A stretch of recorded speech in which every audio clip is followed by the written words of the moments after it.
the executive director of the Radiance Technologies Independence Bowl Missy Setters 2-on-1 with BYU Sports Nation. Missy, it's great to have you with us. I think most BYU fans are wondering, one, yes, what's the matchup going to be like in Shreveport? But more importantly, what's the weather going to be like in Shreveport in December?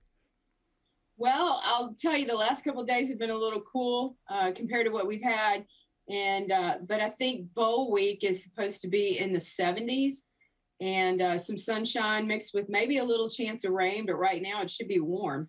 The 70s? That sounds amazing. I might hop on that flight with Spencer. That would be great. Okay, let's talk about the process of getting BYU in here. Obviously, BYU was contracted there, but the Cougars were hoping for a New Year's Six. Didn't happen.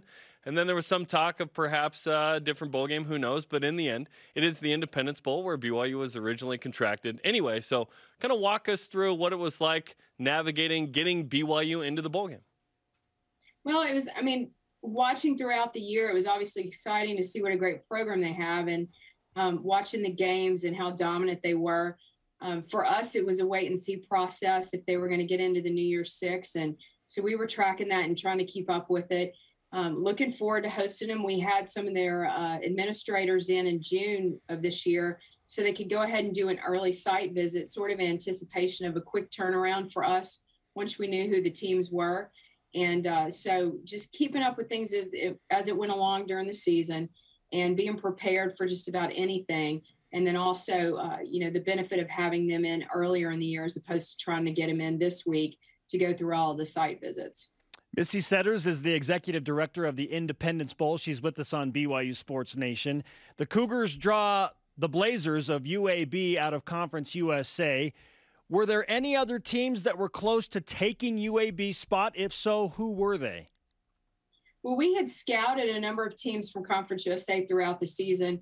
We had been to multiple UTSA games, UAB games, and also Louisiana Tech games early in the season. So I think those three teams, and then when Louisiana Tech didn't quite get bowl eligible, we made some adjustments. But those three were on the radar from the start of the season as far as scouting them and getting a good look at them. Missy, was there any concern it wasn't going to be BYU? At first, BYU was in the New Year's Six mix, and then ultimately BYU did land in the bowl game. Yeah, of course. To watch them play and to watch, like I said, how dominant they were throughout the season and the wins they were picking up along the way, we were concerned with it. So where we stand in the bowl mixture, we're always looking at other options and other possibilities, primarily for the last 5 or 6 games of the year, just being prepared.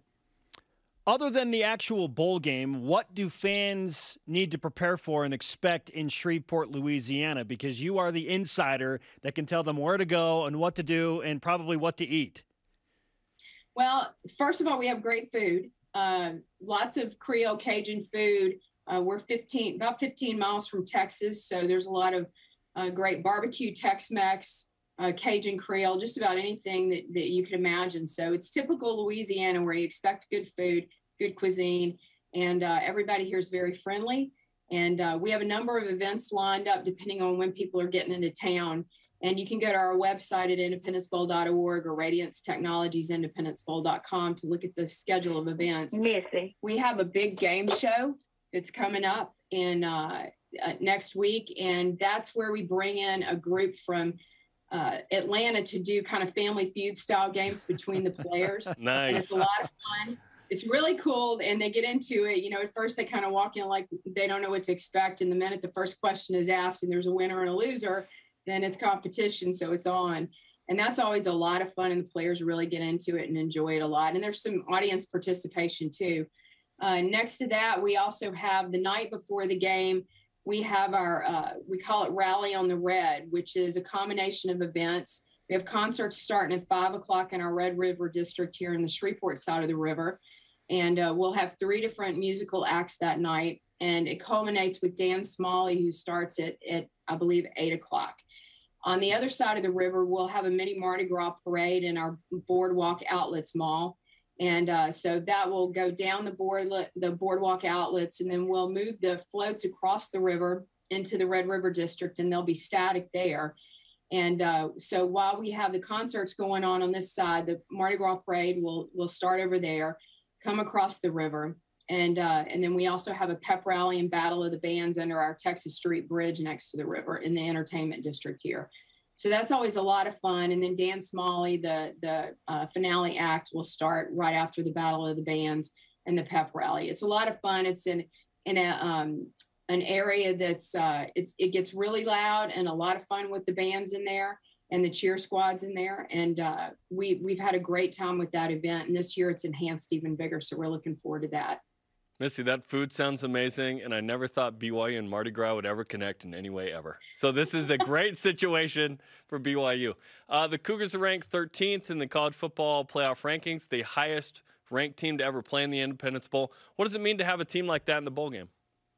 Oh, it means everything to us. I mean, that's part of the marketing plan right now. It's what we throw out there. It's a program with national prominence every year, and even more so enhanced this year because of the ranking in the team. So everybody's always interested in bowl payouts and money and finances and how that all works for teams. With the Independence Bowl, how does the bowl payout work? How do ticket sales factor into that? Because quite frankly, we ourselves in Studio B are wondering how that all factors in.